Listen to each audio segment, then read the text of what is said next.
Hello!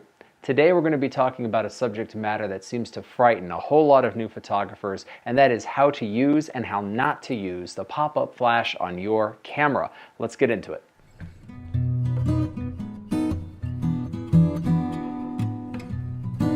So today we're going to be talking about pop-up flash, and I'll also refer to this as fill flash today, though I won't necessarily refer to them as synonymous terms in other videos. For today, pop-up flash that's built into your camera, fill flash, we're going to be using those terms synonymously.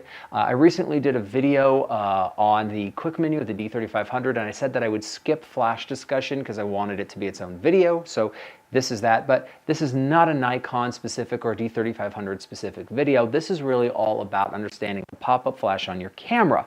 Now, when you look at your flash, it has several options to it. And initially, if you're shooting in auto, it's going to decide if you get a flash or not. And what happens a lot of times is people will fire a picture indoors with a subject that's got a background right behind them. You'll get a picture that kind of looks like this. And in that instance, you say that flash looks terrible, looks awful, it has no aesthetically pleasing qualities, and we never want to use it again. And it really ruins using flash for a lot of photographers, and that's a shame. When we leave auto mode and we're in programmable modes, especially manual, we're going to find several options inside of our flash menu. We're going to see fill flash, which is basically just on. Some cameras will still have a suppressed flash option, but most don't these days because you could just push the flash down and then it doesn't fire.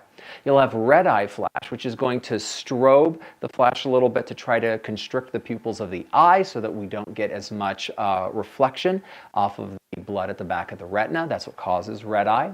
And then you'll see slow sync flash or rear curtain flash. Those really deserve their own video for explanation, but essentially a slow sync flash allows the shutter speed to slow down when it normally rises when we use a flash in a more automated mode, and rear curtain flash fires the flash at the end of the exposure rather than the beginning, which affects where subjects with moving lights appear in the frame in the finished product. But right now I'm going to tell you that I believe that most cameras should have their fill flash set to just fill.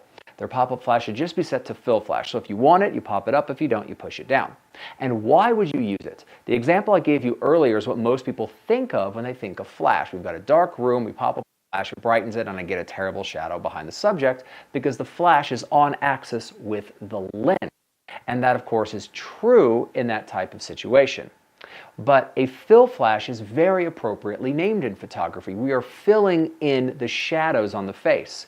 And so if you think of flash as something that reduces light contrast, then you can start using it appropriately. By the way, if understanding brightness, relative brightness, and light contrast and specularity are new terms for you, I do have a 5-part series on understanding the principles of light, and I encourage you to go and check those out. Anyway, if I'm using flash to reduce light contrast, I can start using it in order to really improve my photographs. Let's start inside. So we're going to look at an image here that's indoors, and if I wanted to expose for the light on the subject, I'd have to increase the ISO, lower the image quality, and outside of that window, I'd be blowing out all of those highlights because I can only expose for indoor or outdoor at any one moment. Now, if I exposed for the light outside and made the outdoors of the window look appropriate, the subject would, of course, be completely underexposed. I've been able to drop my ISO, but it's not a usable image. Instead, what I want to do is use the exposure that's from outdoors and then bring in the flash. At this moment, I'm filling in the light on the subject, matching it to the light outside of the window. I'm not blowing out those shadows or the highlights, and I get a much more usable image.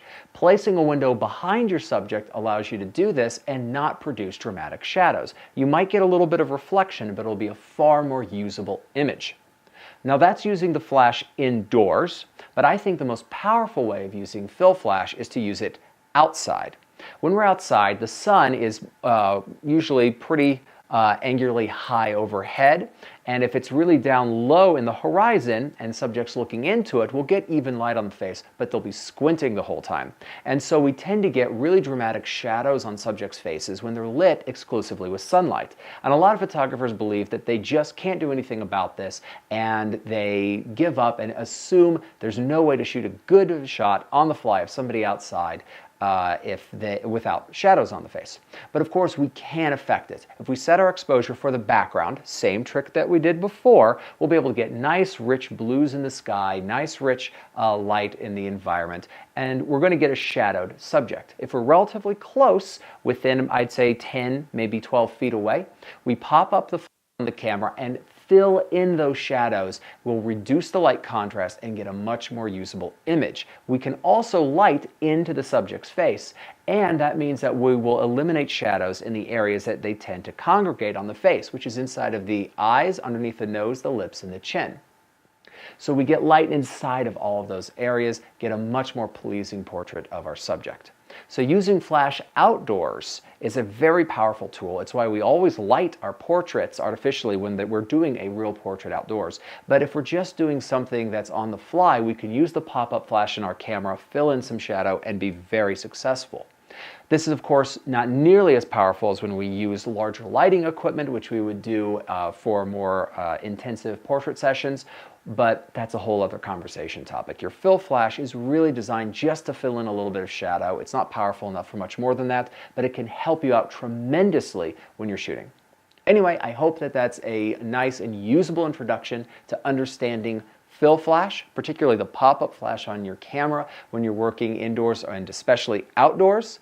I hope that that's really useful and something that you start playing with. As always, I'm going to ask you to like and subscribe. It's free. You knew that. I appreciate it. And I'll see you next time. Thanks. Bye.